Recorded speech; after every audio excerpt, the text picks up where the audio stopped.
All right, here we go. I would love to welcome everyone and thank you for coming during these extraordinary times to join us for the celebration for the completion of this documentary. It's a crazy time for me. I'm a little emotional. I have one son graduating from college. I have a daughter graduating from high school in this whole pandemic, but we're here tonight to celebrate this documentary. So I hope everyone is safe and healthy. I want to take a couple of minutes real quickly to introduce myself and to let you know how we got to where we are today. So my name is Brett Tingley. I'm a parent of a child with dyslexia in the Upper Arlington, Ohio school system. I've been on this journey for almost a decade, and I have the honor of being a founding member of BBKid, as well as OHKid, both organizations working to secure services for our dyslexic children, as well as the executive producer of the documentary. The documentary, I hope everyone was able to see that today. I watched it again. I've seen it probably 200 times, but I wanted to watch it fresh. I haven't seen it in the last month or two. And so I'm right there with you today. I just saw it.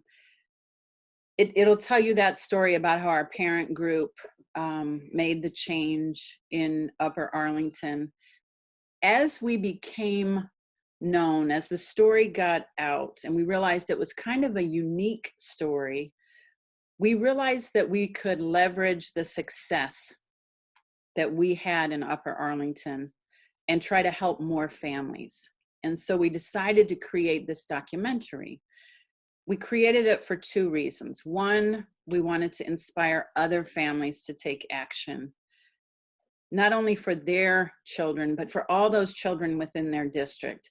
And then for the children in districts around them. You know, it's like planting a seed. If you can make a change in your district, it can have effect all over your area. We also really wanted to, and this is why it was so important to include the district in the movie. We want other districts to see Upper Arlington's story and to do the right thing and to see that you're saving kids from having to endure, you know, all the pain of unremediated dyslexia. We want to save parents from having to go through what we all went through. And so the other audience is the school districts in this. And so I'm hoping that we have achieved that. I also want to thank everyone that agreed to be interviewed for the documentary. I still can't believe all the incredible people who sat to be interviewed. So thank you, everyone. And this has taken us several years. I would say it took I describe it as a Herculean effort by the team to complete it. And I'm very proud of the team. So thank you. We originally were going to do a world premiere here in Columbus, Ohio, and have a red carpet with everybody dressed up. But then, of course, we had COVID-19. And so, you know, it kind of took us aback. But what we've decided was that this whole pandemic has really, the whole distance learning has made the work that we're doing even more critical. It's laid bare the inequities in our educational system. I think our children are especially vulnerable. And so it made our work even more urgent.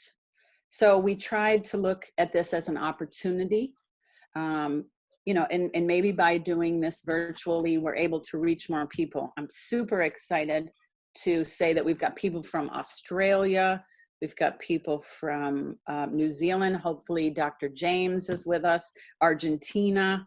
So, you know, maybe it's even better this way. I want to,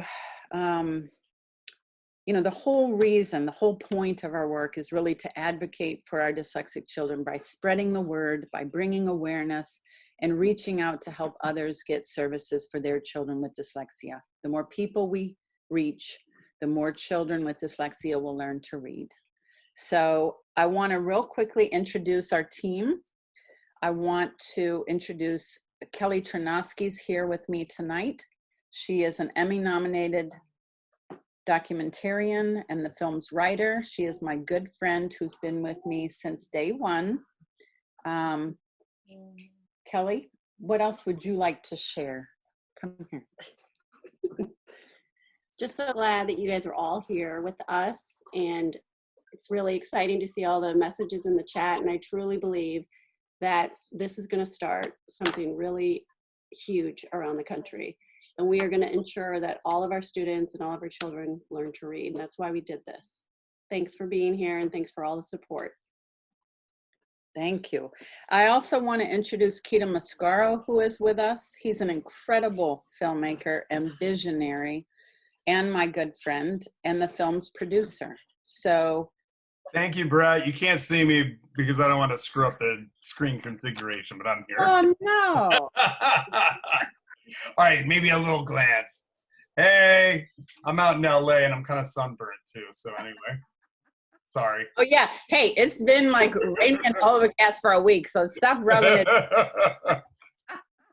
I also wanted to mention, I wanted to thank Aaron Blevins, the film's director. I watched the film today, and the footage that he got really was incredible. And so we appreciate that. Thank you, Aaron. I also want to mention our editor, Christopher Johnson, who did such an amazing job with the footage that we had and put it into just a really coherent documentary. So thank you, Christopher. All right, so let's get to the panel. I cannot tell you how honored I am to introduce the panel tonight. We have some amazing guests. I'm going to just introduce each one individually and then give you an opportunity to share with us what you'd like. So I want to introduce Emily Hamford. She is an American public media reporter and my friend. She interviewed us here in 2017 for her documentary, Hard to Read. There is a link on our website. And just sort of as an aside, she is the hottest conference ticket in town on the conference circuit. Every conference I go to or am about to go to, Emily is speaking. So thank you for taking time from your busy schedule to join us this evening. Emily. Hi. Yes, do you want me to go now? Yes, please. Okay. Well, thank you for having me.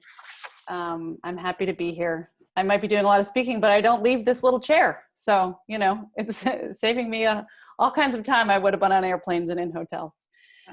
Yeah, it's lovely to be here. As Brett mentioned, I had a chance to interview a lot of the people who you saw in the film several years ago, back in 2017, when I was at the very beginning of understanding. I didn't know really anything about dyslexia. A few years ago, I knew nothing about this. I knew nothing about how children learn to read. I knew nothing about kids who are struggling readers. I barely knew what dyslexia was. It was not something that was in my life personally. It was not something I had focused on professionally. But I have been an education reporter for quite a while, and I've always been very interested in how people learn and what we know about how people learn. And I've also always been really interested in educational equity and opportunities, and sort of what are the influences of how important education is, the influences of how one grows up and family background in terms of determining, shaping the opportunities that are there for you in your life. And when I started to learn from mothers like Brett and other people that you heard in the documentary about what they were going through in terms of trying to get their kids who were struggling with reading help in school, I was really amazed to hear that story, and watching what's coming in on the chat is sort of a reminder of exactly what I went through as a reporter. As I started hearing about the stories of parents with kids with dyslexia, and the schools weren't identifying these kids, weren't doing anything, didn't seem to know what to do.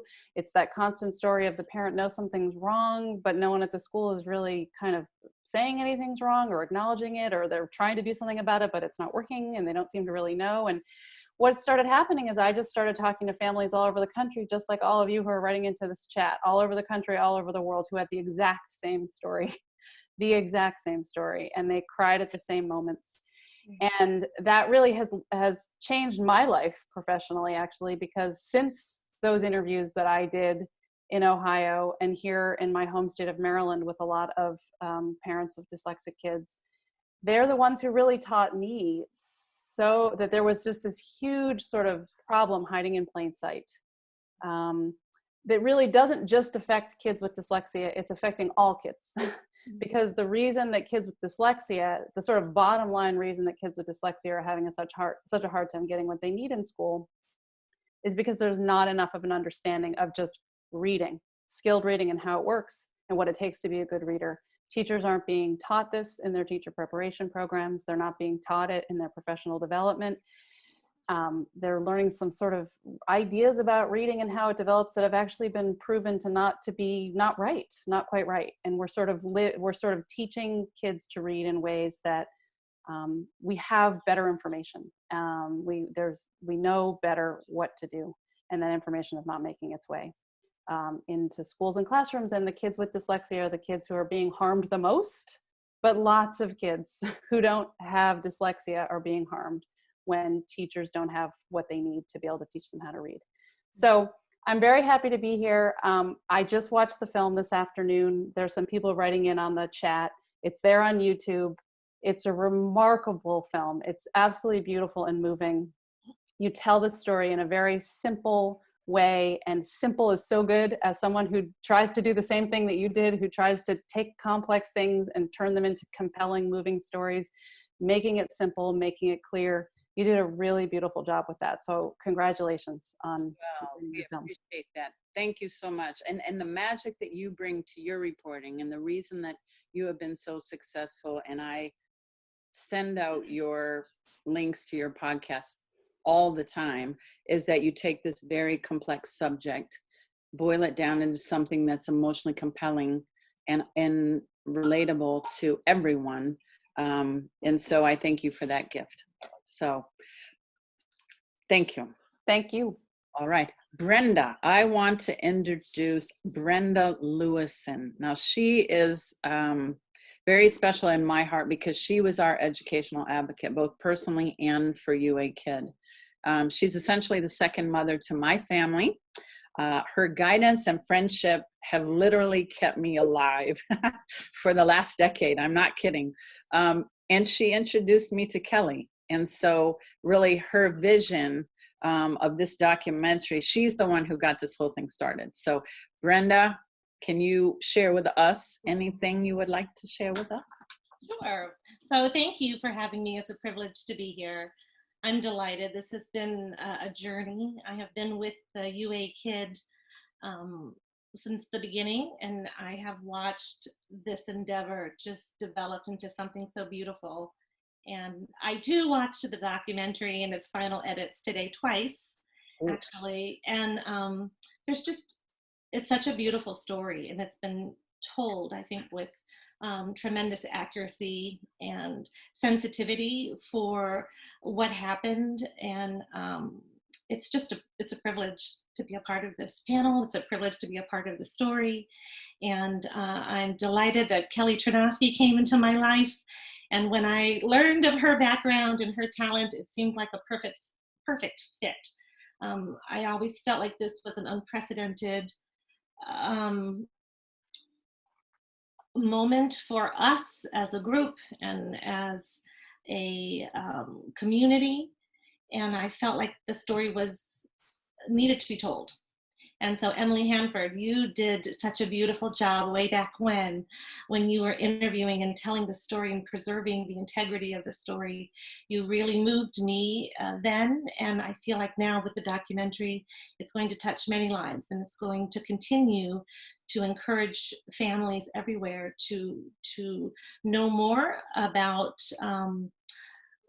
joining forces with other parents and partnering with their school districts to make a difference for their child and for their community. So I think this is going to go on to do great things. There's a lot of people involved in this story. Some of them were more in the background, but very important nonetheless. So what a great day, Brett. Finally.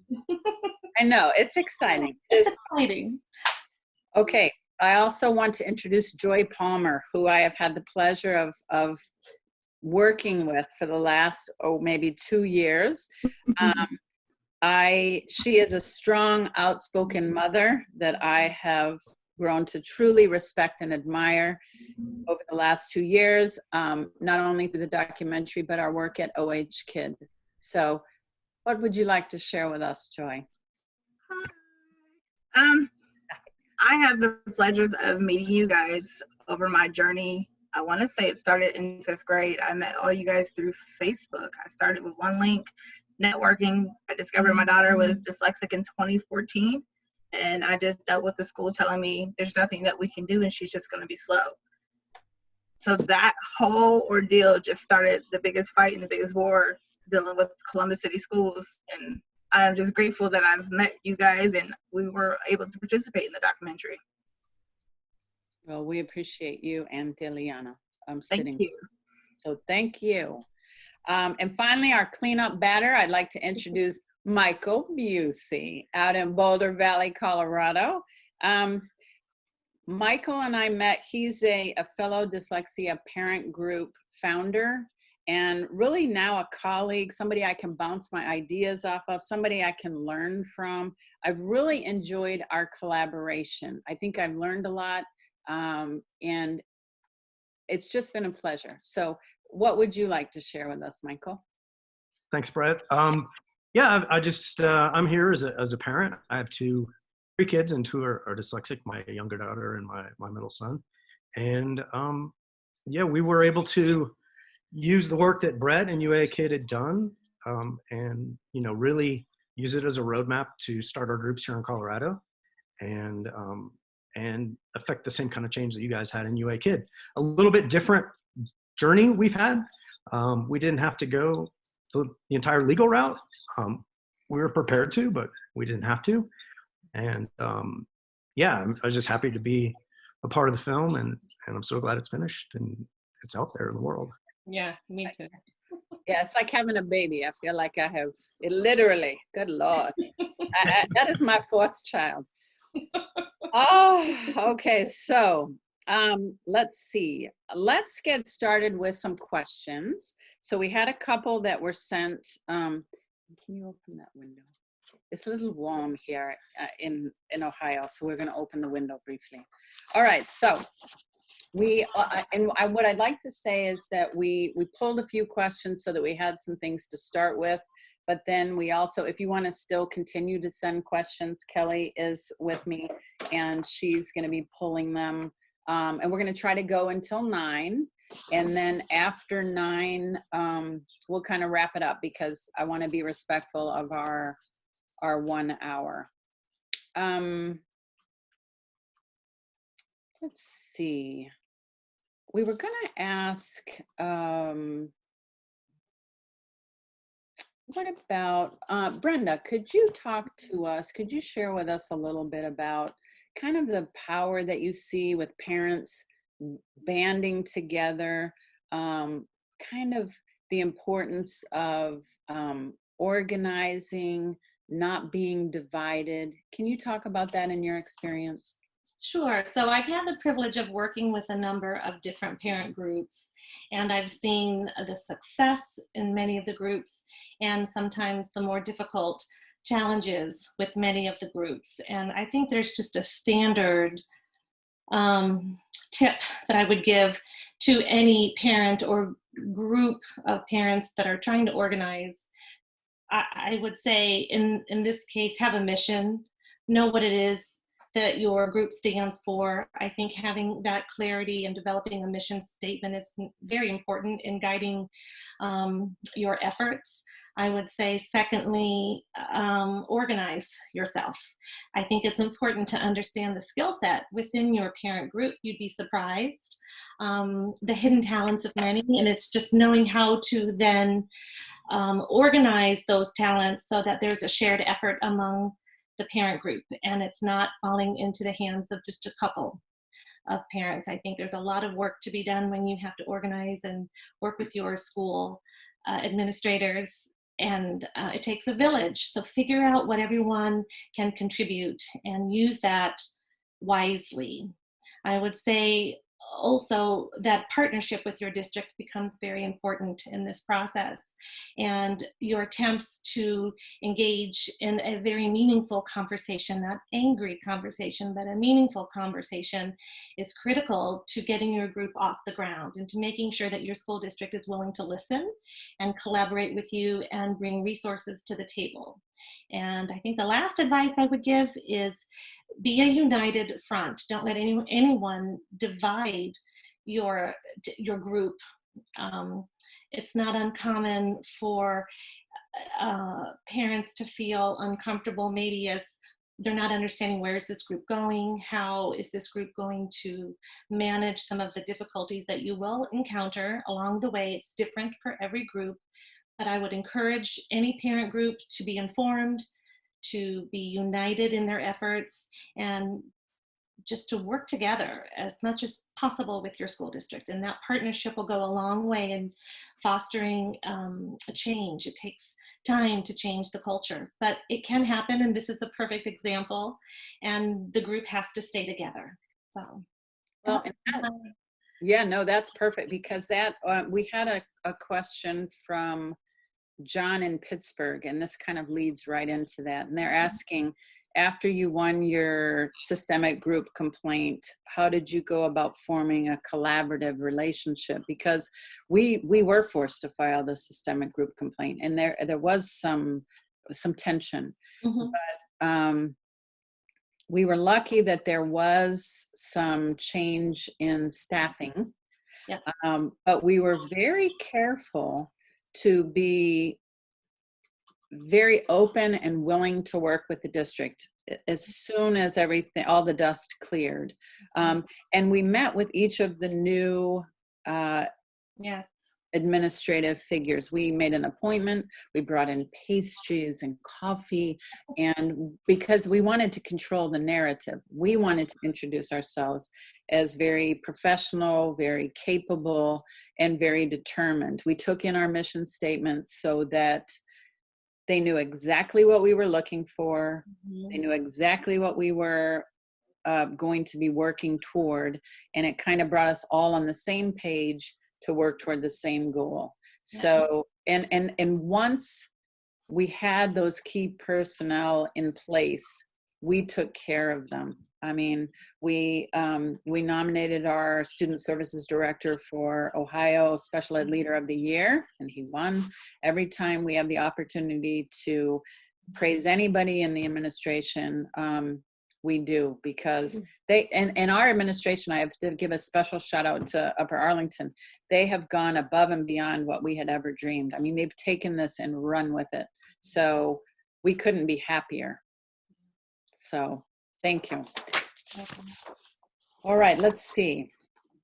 One other question, and you touched on it briefly, Emily, but so your podcast, Hard to Read, that came out in 2017. So it got you started on a series of podcasts and articles about early reading instruction.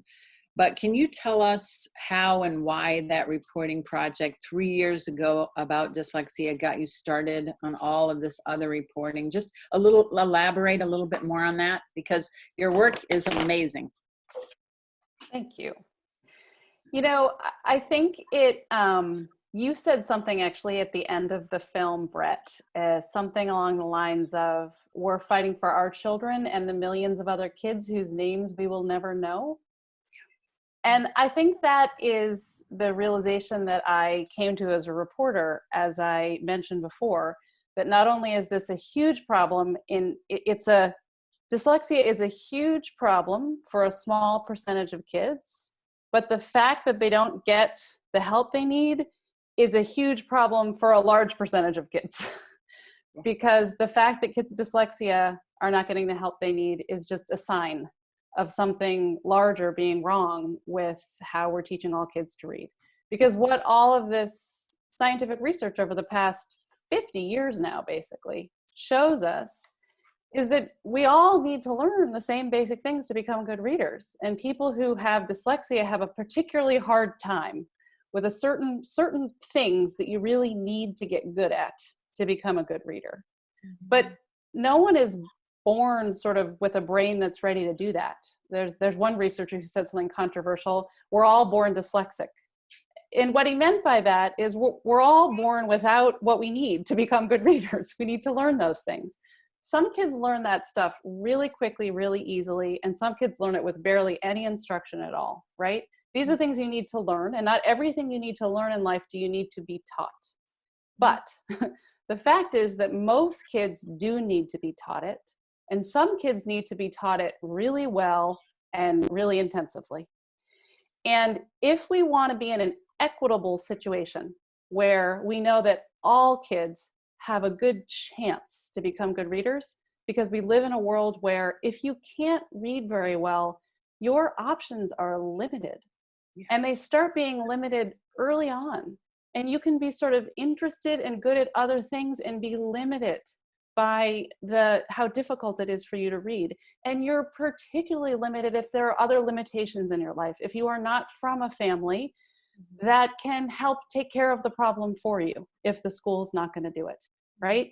So we know that this plays out very differently along class lines and racial lines in this country, as so many things do in education. So, I mean, I think that's what just got me to stick with this topic for as many years as I have, and I'm hoping to for many years to come, was the realization of what a big problem it is, the realization of the inequity that we end up furthering and creating and making worse when we're not teaching all kids. The sort of mind-boggling and mind-blowing realization that so much is known about reading. And why don't schools know more of it and know it better? And there are many examples of amazing educators, amazing teachers, amazing schools, entire districts like yours that have gotten themselves up to speed on this stuff. But there are way, way, way too many that are not up to speed, where they're either just not aware of what this is, or where there is true resistance because of just entrenched beliefs or traditions or financial interests, all kinds of things that keep the status quo. Change is hard, and there's always forces keeping the status quo alive. And we're just in a status quo situation in this country where we're not writ large doing a good enough job teaching all kids to read. And, I think it's just the more we know, the better. And I'm a big believer in reporting and good storytelling. And your documentary, I think, is just a really important thing for a lot of people to see. There's a huge amount that people can learn from the story that you're telling, that is the moving story of your children, but is just the tip of the iceberg. Like, each of those children represents so many more children. And frankly, writ large, so many more children who aren't as privileged as your children were, to have parents who did and could fight for them, who had the resources in terms of time and money to do it. Not that you should have had to have done that, but you were able to. And there are so many kids who just don't have that in their life, and they just go through life and no one even really ever notices how behind they are. And it's very unfair to them. So it's very moving to see all of the comments coming in, because this is a huge problem. And the more that we can sort of bring it to light, I think the better it is for everyone. Yeah, I think that the important thing too is bringing awareness to this, and your work is doing that. I hope our documentary will do that, because I can't believe that if people know that the science has been here for 50 years, federal law requires that we find and we help these kids, and we are still not doing it. It boggles the mind. So let me get to, I would like to ask. Hey, Brenda, can I interrupt really fast? Yeah. Hey, and the reason we need to interrupt is we're getting so many questions on here and so many comments, which is an amazing problem to have. I just wanted to announce, anybody who's making a comment or putting a Q&A in the chat, in case we aren't able to get back to it in this broadcast while we're live, go on to our website, ourdyslexichildren.com, and throw your question in, or comment in the chat in that email. There's like an email submission link thing. That way we can get, because as soon as this ends, I think we don't have a chance to respond to anything that we haven't responded to. So to get to everybody, please go on our website and resubmit your chat or question, and we'll get to you eventually. That's it. This is going great. Great idea. Thanks. That's a good problem to have, huh? I did want to ask Joy, you know, the thing, you know, I'm sitting here and I'm kind of on the other side of this, but I wanted to ask you to kind of share your experience with your school district and how hard it is to get services, especially in like a big city, you know, kind of a struggling school district. You know, this is such a live problem still right now. Can you share with us a little bit about that? Yes. So a lot of conflict that I have ran into is that people are just scared to go against Columbus City Schools because they go with, when they tell them no, they just go with it. I fought for probably 5.5 years before I was even able to get my daughter an IEP. And she was held back in 3rd grade. They told her that she was just going to be slow. I had a diagnosis in 2014, like I said at the start of it, that she was dyslexic, and the school just looked at us and said, well, we don't have to take it. It's just a recommendation. So a lot of it is that they don't have the services put in place. A lot of people go with the word no, and they just say, okay, you're the teacher, you're right, you know how to do your job. I'm the other way around. I don't like for people to tell me no. And when it comes to my kids, I'm going to fight all the way. Because, I mean, right is right. I discovered that she had an issue back in kindergarten. And again, I didn't really start fighting until 1st grade. And then to go through the same process over and over and over again, for them to still tell you no, it's like heartbreaking, because you have a child who's struggling so bad to fit in that it's causing a whole nother situation. Mm-hmm. She is now an 8th grader. She just got promoted to 9th grade. Yay! But I didn't get any true help until she got to 7th grade. And I had 2 great teachers who listened and understood what I was talking about, and they worked with her and they got her to where she's at. I mean, her whole 7th grade year, she made honor roll. But again, it's coming to the recognition of people saying they want parents to be involved. Don't just settle for no for an answer. You have to keep fighting, keep fighting. A lot of my resources I got from networking, because I was like, I'm not taking no for an answer. I didn't know who Brenda was. I didn't know who Kelly Shanaski was. I didn't even know who you were, Brett. And then all of a sudden I went to Facebook and I had people from West Virginia. It was like, hey, I can help you. I had them from all over the place who was giving me different suggestions on how to do certain things.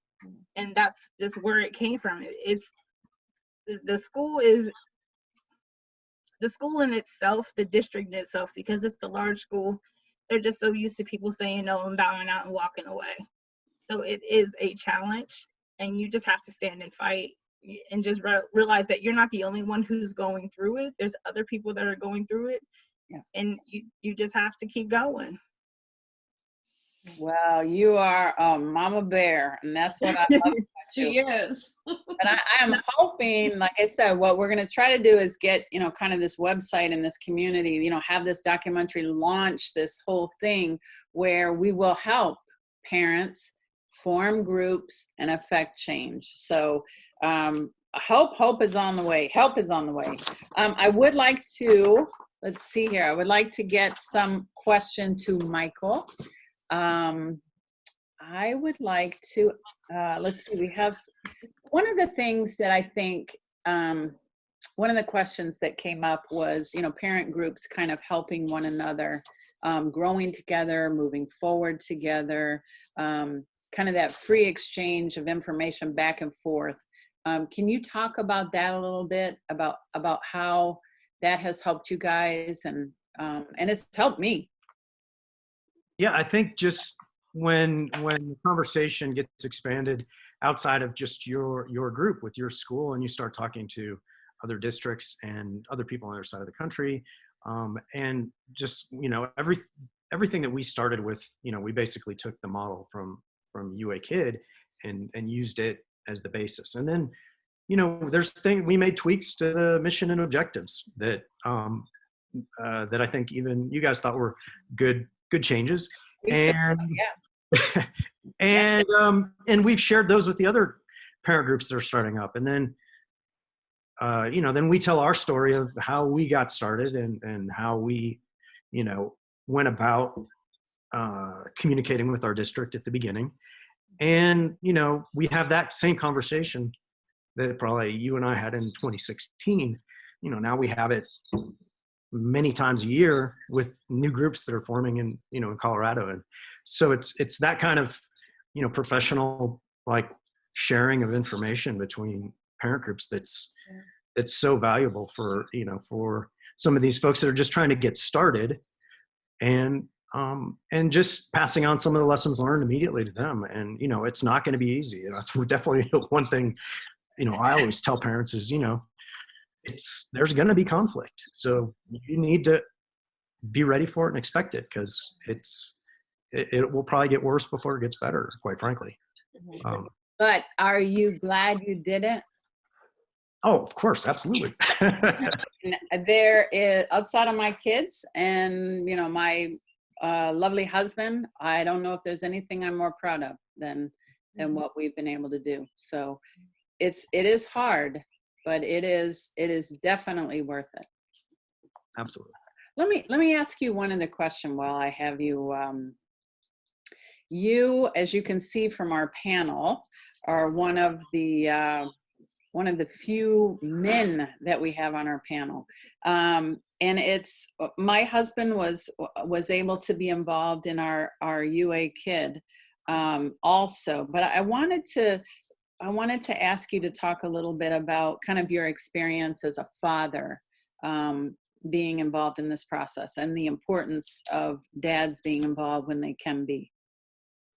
Yeah, absolutely. Dad's voices are an important voice, but let's be honest about it. It's the moms that are getting it done. I think the dads, I know there's a handful of dads in our district that I know who are involved. They're not as involved as the moms are, for whatever reason. And for all the folks on this call today, and it's going to be ironic that I'm going to ask the moms to tell maybe the dads to get a little more involved, but I'm going to ask you to do that because you do everything else. So you might as well do that too. Yeah, but I mean, our voice is important, and it's important for school boards and superintendents and literacy directors, and to see, all the voices, kids and moms and dads.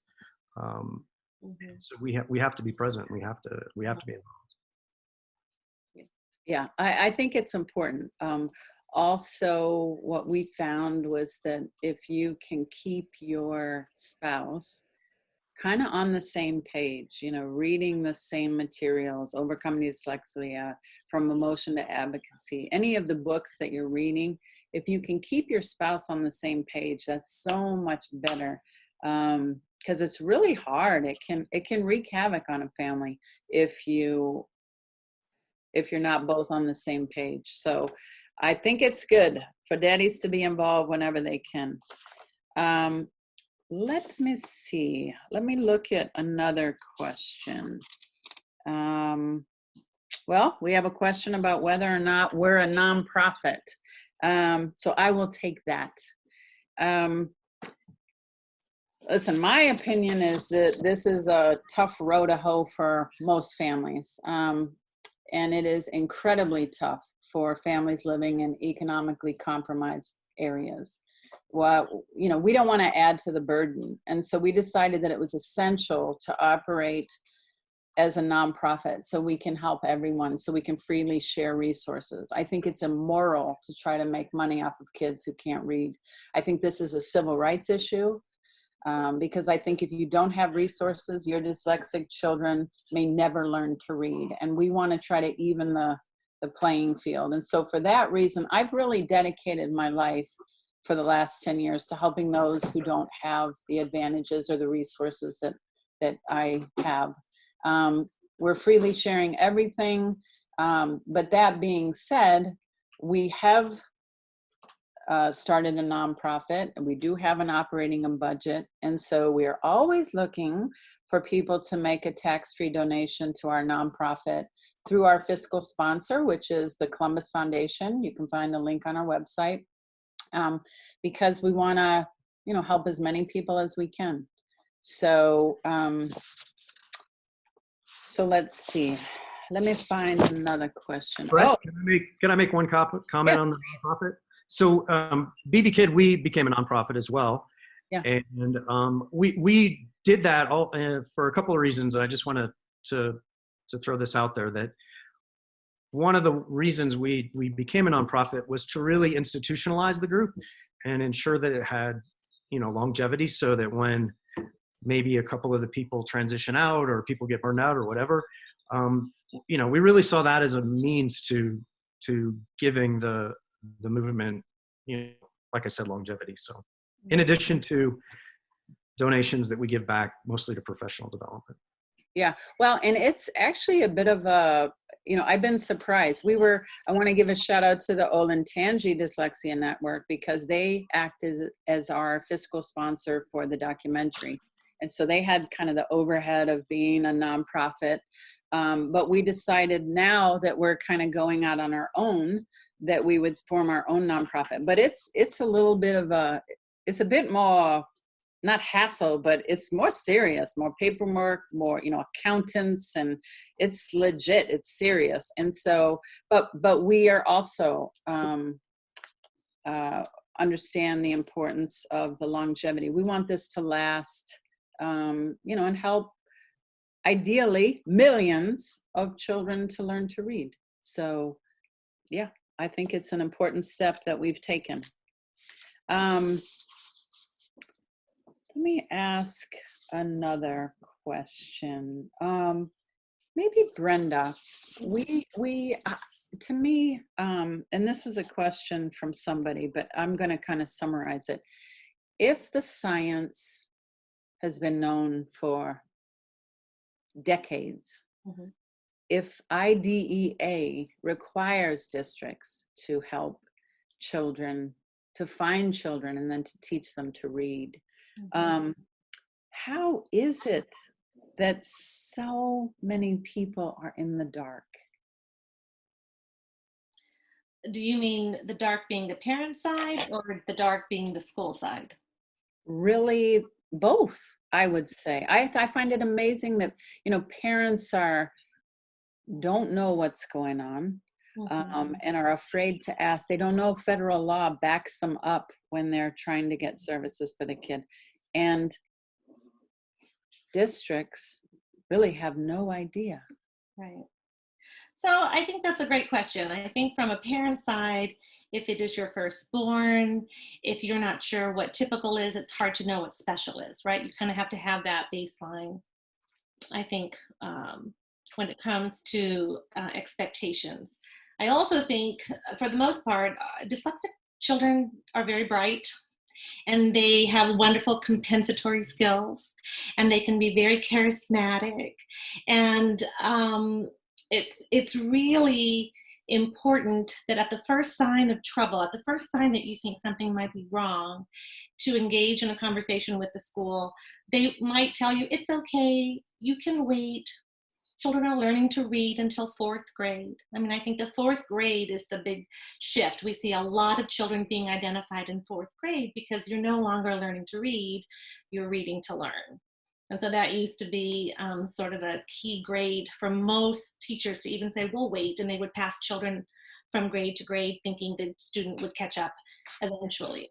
So on the other side, from a school perspective, I think you want to be careful when you are identifying or labeling a child as having special needs. There's a process by which the school would want to encourage shorter term interventions. There's the tier 1, tier 2, tier 3 approach. It depends on the district. It looks different from district to district, and there seems to be, at least in the last few years, more structure as to how they are identifying children who might need support. It is, in my opinion, understanding the instruments that are being used, the adequacy of the instruments that are being used to measure success or lack of success, that is tricky for parents because it's just a lot of numbers and a lot of data that isn't meaningful. So I would encourage parents who are suspecting to ask a lot of questions. And I would encourage the school district to understand adverse effect. It's not always happening in the school, in front of them in the classroom. Adverse effect can happen when the student comes home and that student is holding in all their frustration throughout the school day and they're on their best behavior, but the parent sees a very different child step off the school bus. And I think those are things that need to be communicated and shared and investigated, that there is a sensitivity to when a parent is suggesting there might be a concern for their child. That's not always an easy thing to do. So I think when I have a parent come to me and they're suspecting a disability, there's a process by which they can make some noise and formally initiate a process of assessment. Okay, I want to ask a follow-up. That's a lot. I'm not sure about, are you addressing the district? What I find so amazing is that if we've had the knowledge within cognitive neuroscience for 40 to 50 years, as Emily said, and we had the National Reading Panel in 2000, federal law requires it. How do districts still not know? Well, that's the $1 million question. I don't have the answer. But it begins with child find. It begins with an important required step that when you are suspecting a disability, and that is, I would tell any parent out there listening, that needs to be documented in writing. Don't make that just a conversation. Share your concerns in writing, but that does trigger a mandate on the school side to do something different. So, absolutely. Yeah. Did you have anything to add, Emily? Well, I mean, I think part of the issue here, I mean, what I've learned over these years, there are a few different issues. There's the special ed issue, which has all kinds of its own things related to it. And there is a federal law, and then we have child find, and lots of schools are in violation of not finding these kids. But going back to what I said before, one of the reasons they're in violation, I mean, what the research shows us, and as you say in your documentary, is probably about 5 to 12% tops people have dyslexia. We're used to this 1 in 5 number, right? But that number is really because we have way more struggling readers. We can't know who's dyslexic truly until we're teaching all kids to read well, because actually the definition of dyslexia is when you're having a trouble reading but you get good instruction. So you get good instruction and you still have a hard time reading. That's really what dyslexia is. Yeah. And so if we're not giving enough kids that good instruction, we're just we can't find, we still have instruments and evaluations and ways that we should be able to find these kids, and we can look for the markers of dyslexia when kids are pretty young, before they even come into school. We can start to flag who we think is going to struggle with reading. But as Tim Odegaard said, I put this on Twitter and a lot of people reacted to it, but he's a dyslexia researcher in Tennessee, and his quote was, "When schools produce kids who can't read and spell, then you can't find the 5% who are dyslexic." Yeah. And that's the problem we're having here. So it's 2 layers of issues. There's special ed, and all of that is its own thing, but this core instruction problem is really big, and schools really need to think about both of them. I mean, there are schools that I think are going in and are thinking about the core instruction problem, but some of them are missing, really looking for the kids who are dyslexic. And some schools, I think, maybe are doing a good job looking for those kids who are dyslexic, but are thinking like those are those other kids, they're in some other category, they need some other thing, and there's nothing we really need to do over here. But your sort of typical balanced literacy curriculum isn't really doing a lot for a whole bunch of your other kids too. And so you've really got to look at both. And so schools need to make sure that schools that are starting to pay attention to this issue need to make sure they're paying attention to both of those things. Well, what we found, and what was really interesting about kind of the evolution in Upper Arlington, was that we actually changed the curriculum for the entire district by first addressing our dyslexic children. And so once we had kind of a critical mass of knowledge of how not just dyslexic kids, but every child learns how to read, it then informed the general instruction. And so now we actually have Wilson Foundations for every student, not just kids who are having a hard time, but every single student, kindergarten, first, second, and third grades. So it actually, and in fact, we began using Orton Gillingham and Wilson Foundations kind of as interventions. And when teachers would see, I think it was a first grade teacher, saw how it was utilized and how the students who came back from this intervention into the regular classroom, and they said, what is this? You know, maybe we could try it. And so we actually were able to get it into the general ed education because of the success that we had with our kids. So in a way, it's a way to get into the whole school system. So we found that to be, and now all the kids are benefiting. Let's see. I'm getting some questions now, so I'm just reading these for the first time.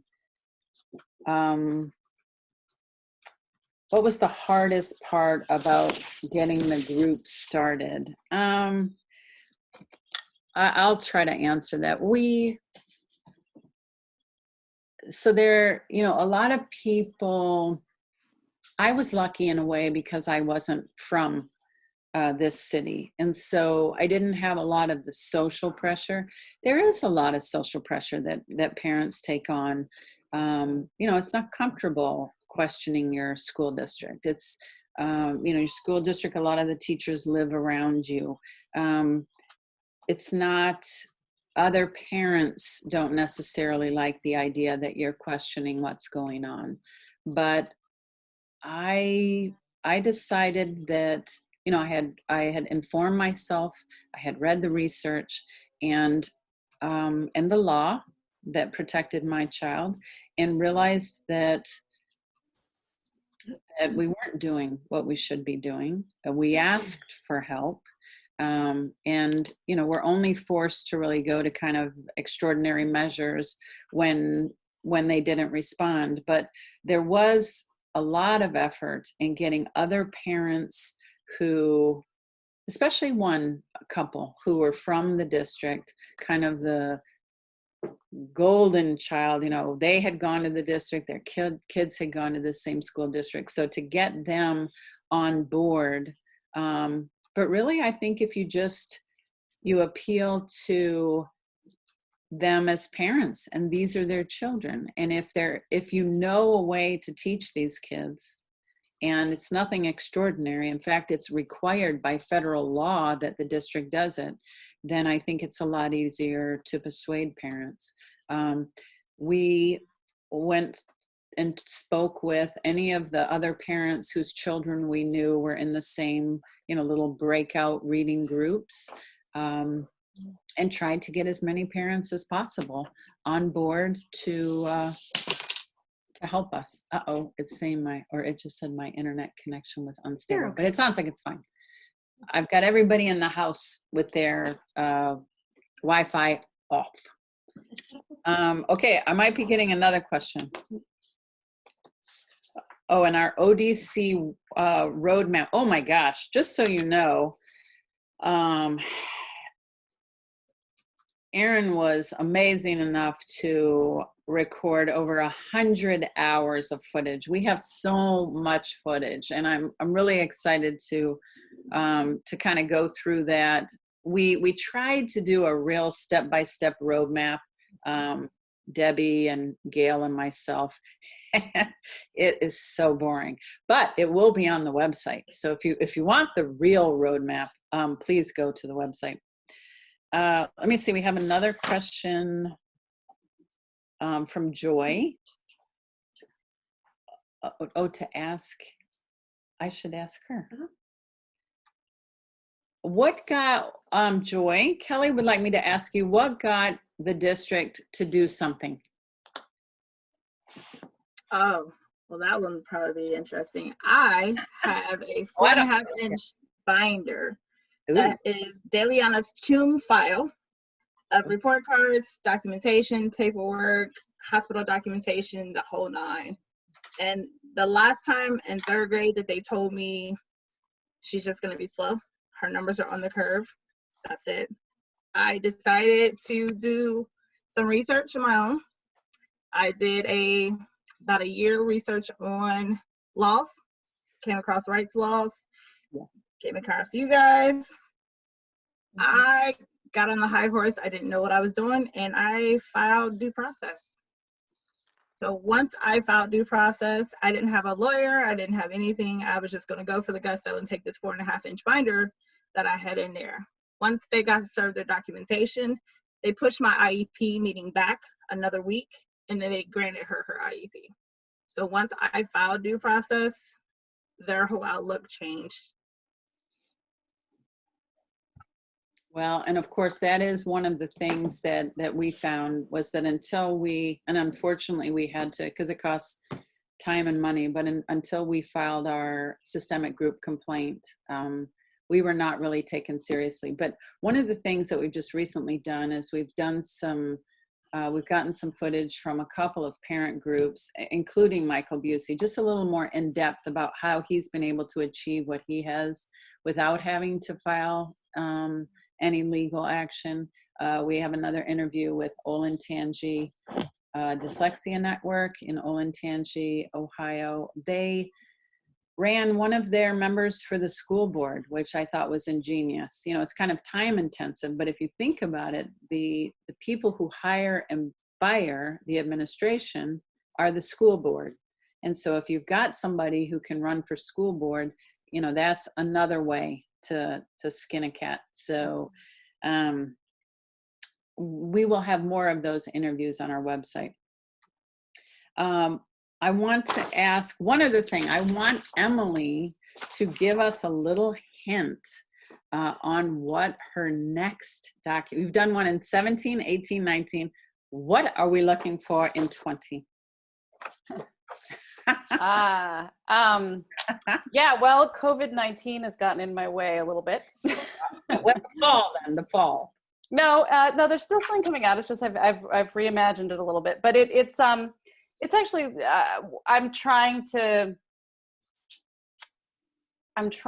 to help distill and take apart from people some of the role that poverty plays when it comes to struggling with reading, and sort of what I think for a lot of people, we obviously see there's a correlation between reading proficiency and household income, and that is very clear, and it's been there for a long time, and unfortunately it's probably not going away. But I'm sort of just trying to dig into what that's about. I mean, what do we know, number one, about the science of reading itself and how people learn to read, and why poverty can have an impact on that, can have an impact on reading development.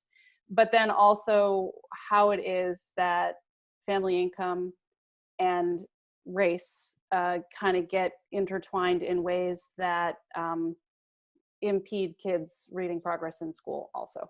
And what is that all about? So I'm working on that now. It'll be out in August. Middle of August. Wait. Okay. Well, thank you. Thank you. I am going to, is it okay if I wrap us down? Because it is 9. Are we good? Yeah. Okay, I've got my team here. Couple more. We should do people have time? I mean, I can also, it's up to you. This will be a very impromptu question if we take one final one. Or should we wrap it up? Just a sec. No, we got questions. There's a lot of question about OG versus Wilson versus foundations. What's the secret sauce? How do you get your district to offer evidence-based reading instruction? Maybe Brenda could. So yeah, maybe Brenda, Kelly's saying that there are a lot of questions about kind of the difference between OG and Wilson, Evidence-based reading instruction. evidence-based reading instruction. Can you talk about that a little bit? Sure. So I think it would be really important for a parent to ask what kinds of interventions are happening for their children and which methodologies, what approach a district might use to work with a student who is struggling to read. So there is the true Orton-Gillingham approach. Wilson is based on Orton-Gillingham. It follows a much different scope and sequence. It's a pretty rigid scope and sequence. It has 12 steps to it. It can take 3 to 4 years. Pure OG is very prescriptive and very diagnostic. So it really meets the student wherever they are and can be aligned really beautifully to their curriculum, especially if they're a middle school student or a high school student. Other reading interventions such as Foundations, that is also part of the Wilson reading system. There are many, many, many good ones. And people ask me often which ones do I prefer. I'm always going to advocate for the one that's working. So knowing how to follow the program, knowing how to measure objectively progress or lack thereof is important, because the numbers often in an IEP meeting, it means nothing to many parents. They're not sure what the numbers in isolation mean. Nothing. So ask a lot of good questions. With respect to other curriculums, I think it is unique, and it is the prerogative of the school district to purchase those programs, but more importantly to certify their teachers in the program. There is a training component to many of these programs that are 2 or 3 day training. It's insufficient to really help a student who is moderately or significantly impacted with any degree of fidelity. So these certification programs that are often necessary in order to implement are critical to the success, and implementing with fidelity is critical to the success.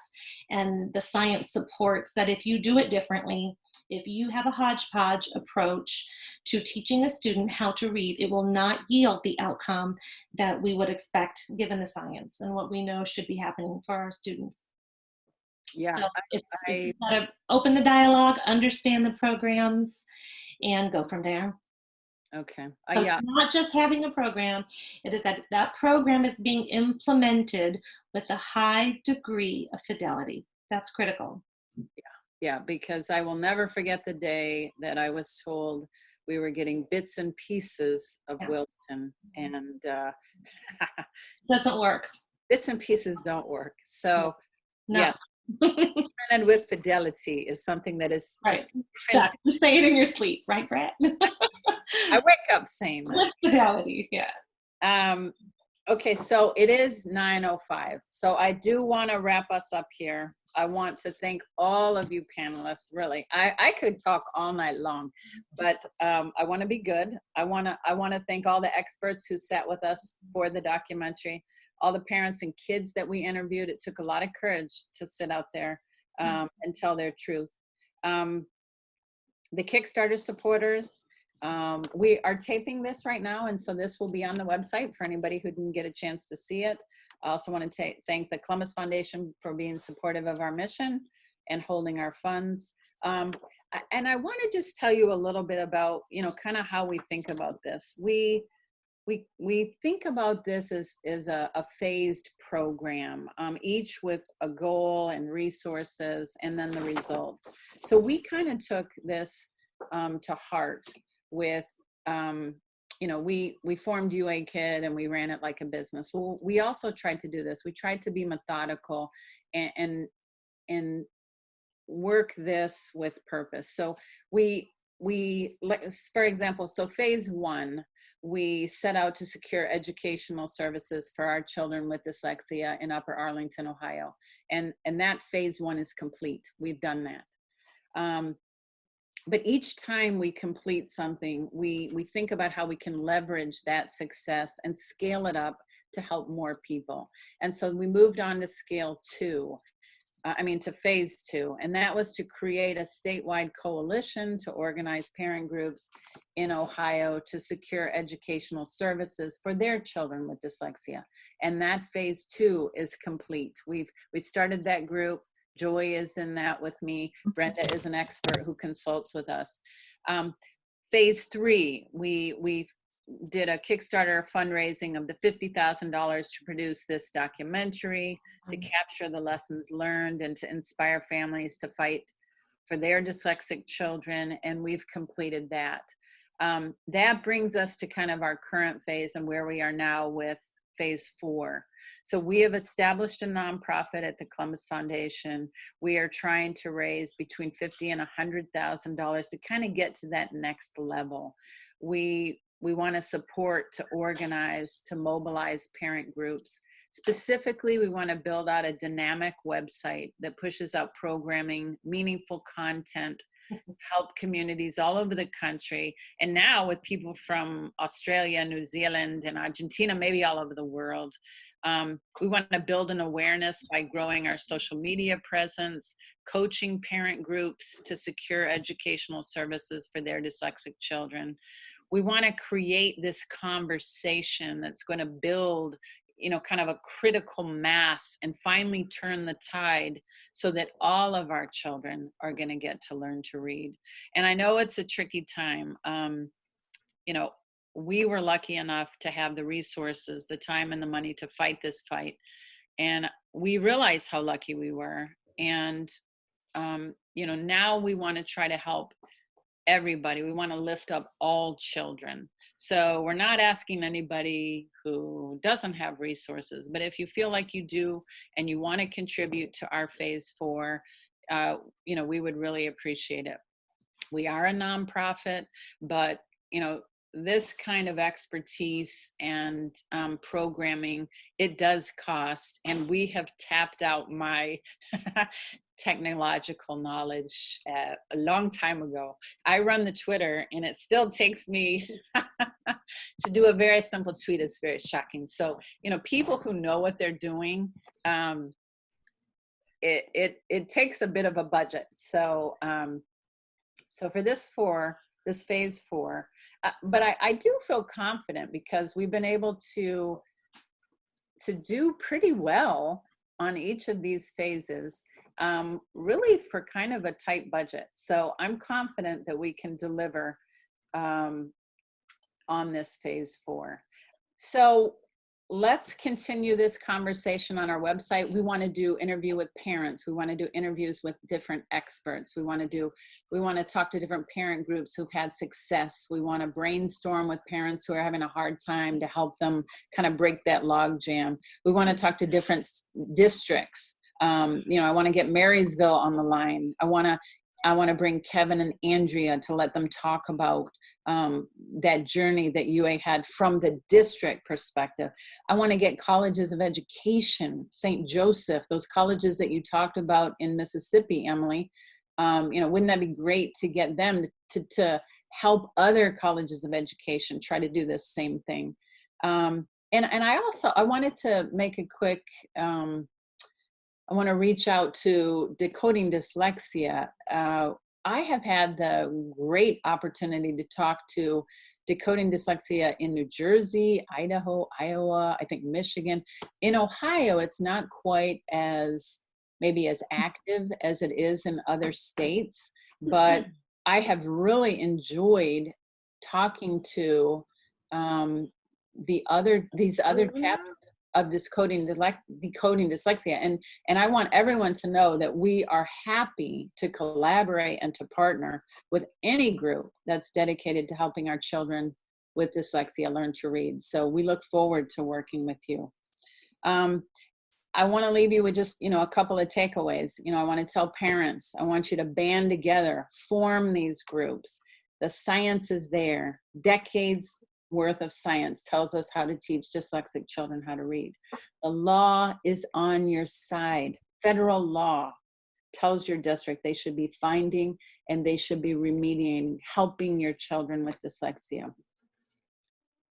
But my experience has been that until parents take up this cause, very little happens. We are where the rubber meets the road, where the real action occurs, where change is made. And we want, with our website, ourdyslexichildren.com, we want to provide those resources and the tools to support parent groups through that journey. So I want to thank all of our panelists, our supporters. I want to thank the team. We're excited to enter this new chapter because we believe that every child deserves to learn to read. So thank you.